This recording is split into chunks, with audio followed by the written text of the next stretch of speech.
रामनवमी का साजरी करतात? मित्रांनो, असा प्रश्न आपल्याला बहुतेकांना पडत असतो. म्हणूनच रामनवमीच्या दिवशी हा व्हिडिओ रामनवमीवरतीच होणार आहे. हिंदू धर्मग्रंथानुसार त्रेतायुगातील रावणाचे अत्याचार संपवण्यासाठी आणि धर्माची पुनर्स्थापना करण्यासाठी भगवान विष्णूने मृत्यूच्या जगात श्रीराम म्हणून अवतार घेतला. श्री रामचंद्रजींचा जन्म चैत्र शुक्र नवमीला राणी कौशल्याच्या पोटी पुनर्वसू नक्षत्रात आणि कर्क राशीत राजा दशरथाच्या घरी झाला.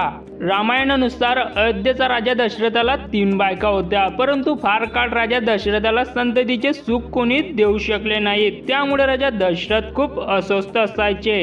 पुत्र प्राप्तीसाठी राजा दशरथ यांना वरिष्ठ ऋषींनी पुत्रकामेष्टी यज्ञ करण्याची कल्पना दिली. यानंतर राजा दशरथाने महर्षी ऋषी शुंगासोबत यज्ञ केला. त्यानंतर यज्ञकुंडातून एक दैवी पुरुष हातात खीरची वाटी घेऊन बाहेर आला. यज्ञ संपल्यानंतर महर्षी ऋषी शुंगाने राजा दशरथाच्या 3 पत्नींना खीरची वाटी खायला दिली. खीर खाल्ल्यानंतर 3 राण्या गरोदर राहिल्या. बरोबर 9 महिन्यानंतर राजा दशरथाची ज्येष्ठ राणी कौशल्याने राम भगवान विष्णूंचा 7वा अवतार कैकेयी यांनी भरत आणि सुमित्रा यांना लक्ष्मण आणि शत्रुघ्न यांना जन्म दिला.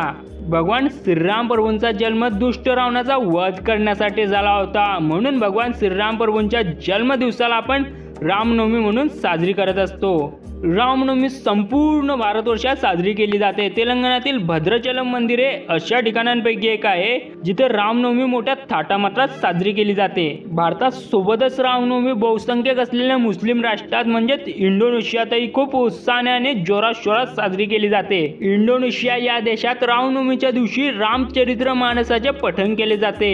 इंडोनेशियामध्ये राहणाऱ्या बहुसंख्यक मुस्लिम बांधवांचे असे मानणे आहे की आम्ही आज जरी मुस्लिम असलो तरी आमचे पूर्वज कधी काळी हिंदूच होते, म्हणून ते रामनवमी खूप उत्साहात साजरी करत असतात. रामनवमी हा भारताचा एक मुख्य सण आहे, म्हणूनच सगळ्यांनी मिळून आनंदात रामनवमी साजरी केली पाहिजे. मित्रांनो, तुम्हाला जर का व्हिडिओ आवडला असेल तर व्हिडिओला लाईक, शेअर आणि चॅनलला सबस्क्राईब करायला विसरू नका. आणि जर का तुम्ही श्रीराम प्रभूंचे भक्त असाल तर कमेंट मध्ये जय श्रीराम नक्की लिहा.